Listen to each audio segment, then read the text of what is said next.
Welcome again, dear students, and assalamu alaikum. In this very video, I am going to explain you the textual questions of the poem from I explain a few things by Pavlo Neruda.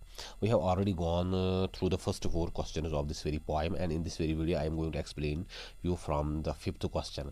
My house was named the house of flowers, little children.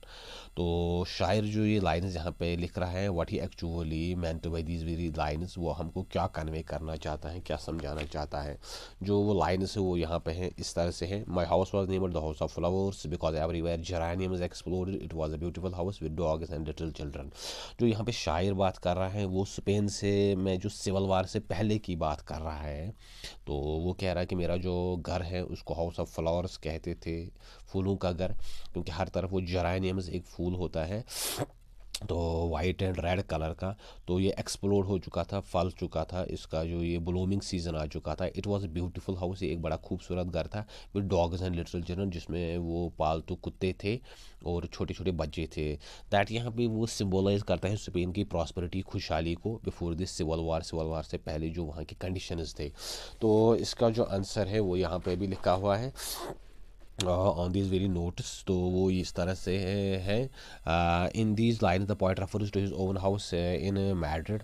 जो यहाँ पे point बात कर रहा है वो अपने घर के बारे में कह रहा है। जो इसका मैड्रिड में था, मैड्रिड स्पेन की कैपिटल है, जिसको मुरीदा भी कहा जाता है। That was named the house of flowers, उसको फ्लावर्स फूलों का घर भी कहा जाता था, because it was a beautiful house surrounded with natural beauty, क्योंकि एक ऐसा घर था जिसके चारों तरफ कुदरती खूबसूरती थी। And there were flowery plants, वो जो क्यारियाँ थी, and look very pleasant and attractive, बड़ी जो प्लीजेंट, खुशकुन और अट्रैक्टिव थी, पुरकशिश थी, that attract anybody towards themselves.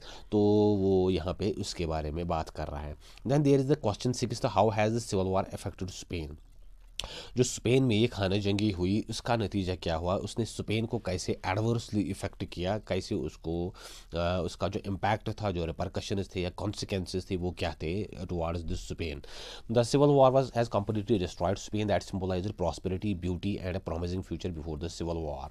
जो सिविल वॉर था दैट हैज़ टोटली और कंप्लीटली डिस्ट्रॉयड दिस स्पेन, उस स्पेन को बिल्कुल बर्बाद किया, जो एक अलामत थी ऑफ प्रॉस्पेरिटी, खुशहाली की, ब्यूटी, खूबसूरती की, एंड प्रॉमिसिंग फ्यूचर, और एक अच्छे भविष्य की बिफोर द वॉर, जंग से पहले की यहाँ पे बात हो रही है। It has changed its Spain from a land of flowers to a land of dead bodies and broken houses. इस सिविल वार ने, खाना जंगी ने स्पेन को बिल्कुल एक जो लैंड ऑफ फ्लावर्स कंसिडर किया जाता था, फूलों का जो, या एक खूबसूरत मुल्क था, to a land of dead bodies, बिल्कुल एक मुर्दों का मुल्क, जिसको नेक्रोपोलिस भी कहा जाता है, एंड ब्रोकन हाउसेस, और टूटे फूटे घरों का ये मुल्क बना दिया है। पहले ये फूलों का या बागों का या खूबसूरती के साथ इसको सिम्बॉलीफाई किया जाता था, अब इसको डेड बॉडीज़ या जो ब्रोकन हाउसेस, जो वो बर्बाद घर थे, उनके साथ ये कंसिडर यहाँ पे किया जाता है। All work of art, beauties of nature and public and private property has been destroyed.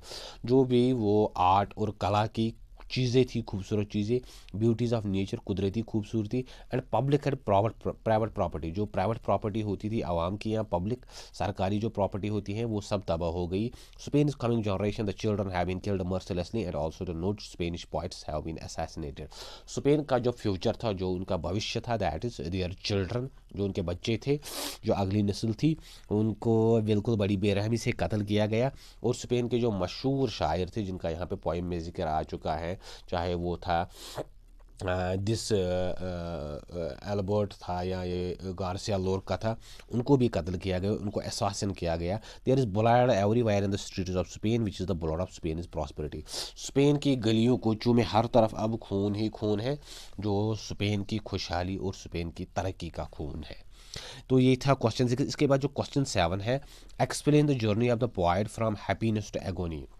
जो पॉइंट है यहाँ पे, जिसका जो दिस पैब्लो नेरुडा, तो उसका जो सफ़र है फ्रॉम हैप्पीनेस टू एगोनी, क्योंकि पोइम के पहले हिस्से में he is talking about the happiness, about the beauty and about the prosperity of Spain.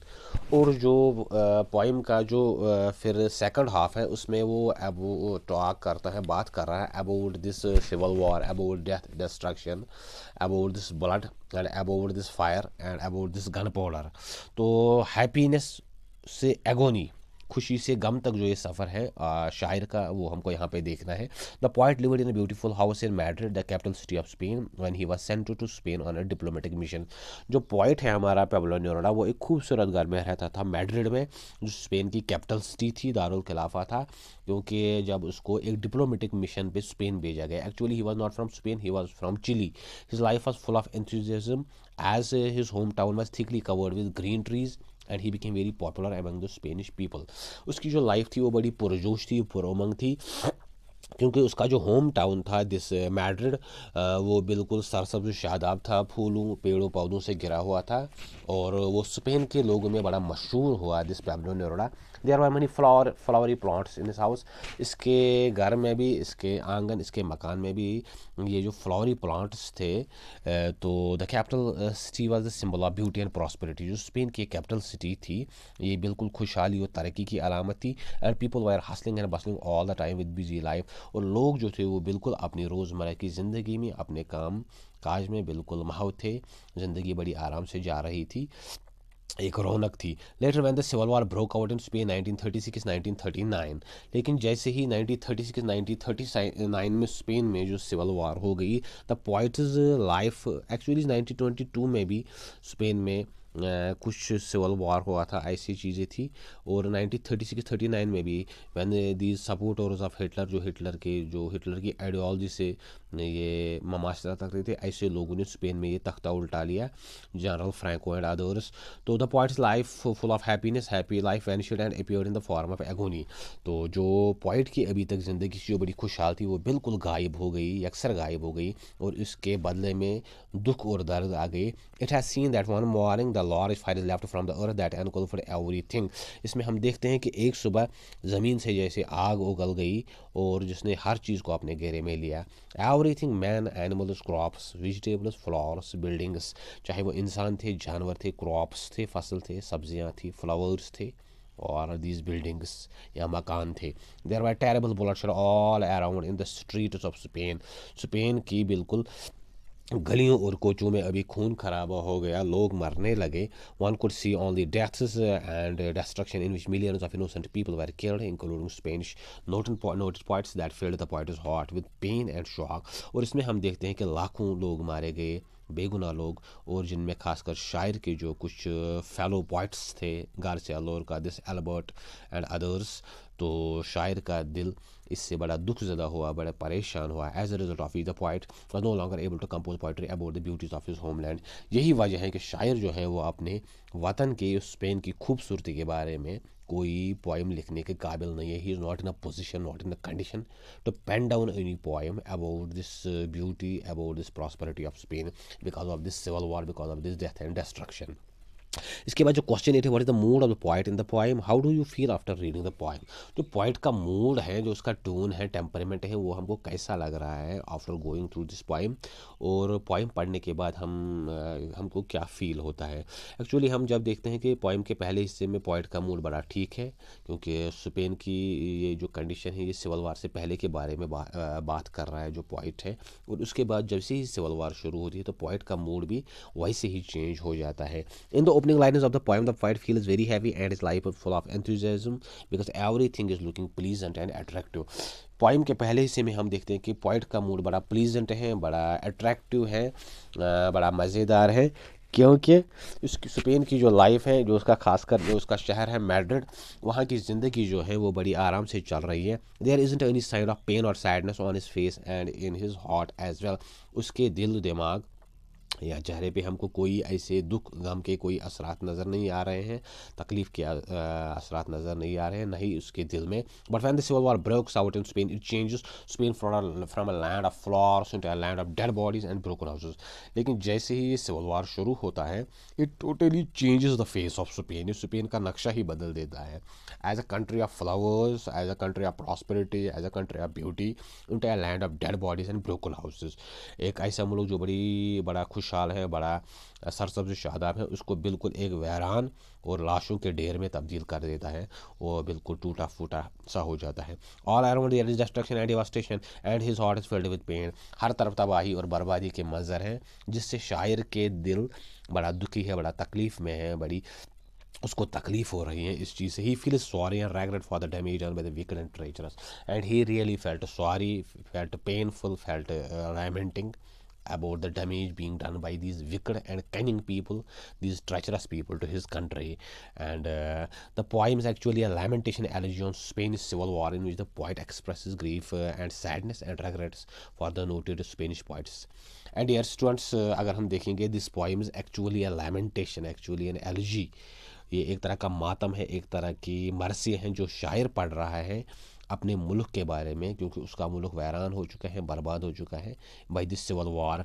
और सैडनेस और रेगरेट जो है वो इसलिए भी है कि शायर के जो फेलो पोइट्स हैं, जो इसके साथी शायर थे, कुछ और उसके हम असर थे, just like this Garcia Lorca and Rafael Albert, वो इस जंग में मारे गए, उनको कत्ल किया गया. After going through this poem we have got the same sad and sorrowful feelings as that of the poet.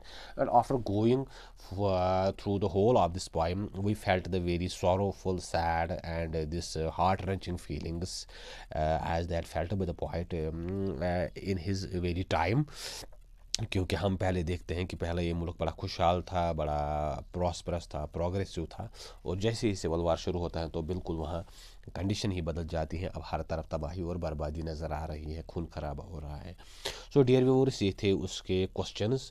तो इसके बाद इसमें कुछ जो है that is the literary devices, वो भी हम देखेंगे कि पोएट यहाँ पे किस चीज़ के बारे में बात कर रहा है. And the literary devices are like this.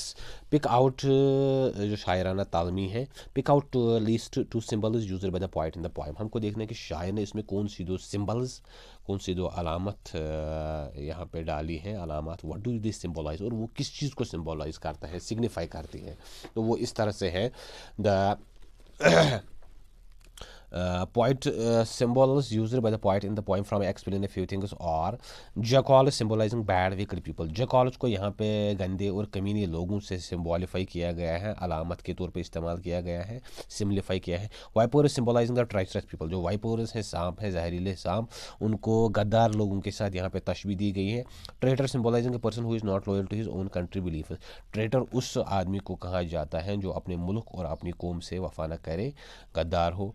तो इसके बाद जो क्वेश्चन है दैट इज़ वो इस तरह से है. Pick out the images used by the poet to describe peace and war in the poem. शायर ने इस पोएम में कौन सी ऐसी इमेजेस, ऐसी फिगरेटिव लैंग्वेज इस्तेमाल की हैं जिसे वार और पीस, अमन और जंग के बारे में वो बता रहा है. The image used to describe peace by the poet in the poem are.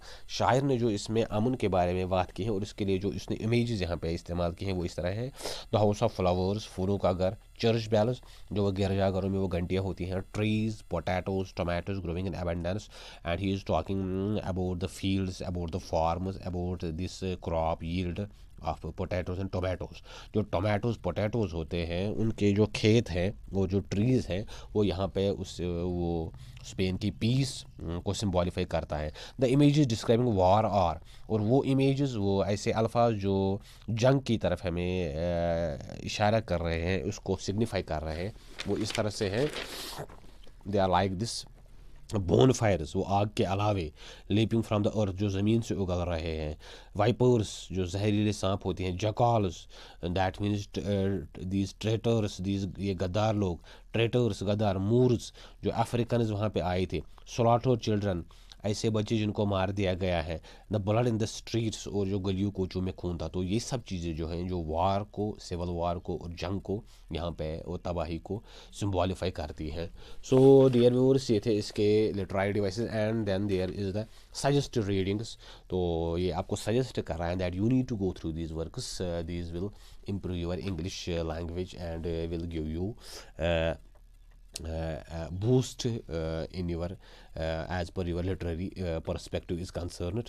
तो वॉकिंग अराउंड है एक पोएम, कोई वर्क है इसकी पैब्लो नेरुडा की. Tonight I can write the saddest lines by Pablo Neruda. तो ये किसी ऑलरेडी किसी क्लास में ये थी, सिलेबस में, शायद 9th की 10th या 11th 12th में ये है परहैप्स. तो स्ट्रेंज मीटिंग है एक बड़ी ज़बरदस्त पोएम विल्फ्रेड ओड की, जो एक वार पोइट था. ये भी फर्स्ट वर्ल्ड वार और सेकंड वर्ल्ड वार में ये मारा गया था. He belong to the group of war poets and that are Siegfried Sassoon, Wilfred Owen, Robert Brooke, तो ये कुछ पॉइंट्स थे इसकी। ये बड़ी ज़बरदस्त पोएम है। ये एक हमारे टाइम में इंग्लिश में थी, हमने ये पढ़ी है, स्ट्रेंज मीटिंग, तो ये आपको पढ़नी चाहिए। Then there is a quote to remember. ये शेक्सपियर का एक मशहूर ड्रामा है जूलियस सीजर, जो एक ट्रेजिडी है। तो इसमें ये आता है, when beggars die no comets are seen, the heaven itself blazes forth on the death of princes. शायर कह रहा है कि जब व्हेन बेगर्स डाई, जब भिखारी मरते हैं, जब आम लोग मरते हैं, जब कोई जो ज़्यादा इंपॉर्टेंट नहीं है, नो कमेट्स आर सीन, उस टाइम आसमान में कोई वो कॉमेट आपको नज़र नहीं आ रहा है, कोई ऐसी अलामत नज़र नहीं आ रही है। The heaven itself blazes forth on the death of princes. जो हीवन है, जो आसमान है, वो खुद ही ब्लेज हो जाता है, उसका रंग सुर्ख हो जाता है on the death of princess, जब कोई प्रिंस, कोई ख़ास आदमी, कोई बड़ी पर्सनालिटी, बड़ी शख्सियत जब मर जाती है। So this is a quotation in Julius Caesar. Julius Caesar एक ड्रामा है about the Roman emperor Julius Caesar. तो एक ये ट्रेजिडी है, one of the greatest tragedies of Shakespeare. So dear viewers, ये थी हमारी poem this from I explain a few things by Pablo Neruda. उम्मीद है आपको ये समझ आई होगी। मैंने पोएम को भी पढ़ा है, क्वेश्चंस भी एक्सप्लेन किए हैं, इसके लिए ट्रेजिडी वैसे भी समझाने की कोशिश की है। और आप चैनल को शेयर करिए, सब्सक्राइब करिए, रिव्यू दें, और अगर आपको कोई भी कन्फ्यूजन है वो बताइए। उम्मीद है आपको वीडियो पसंद आएगी। Wish you all the best and thank you.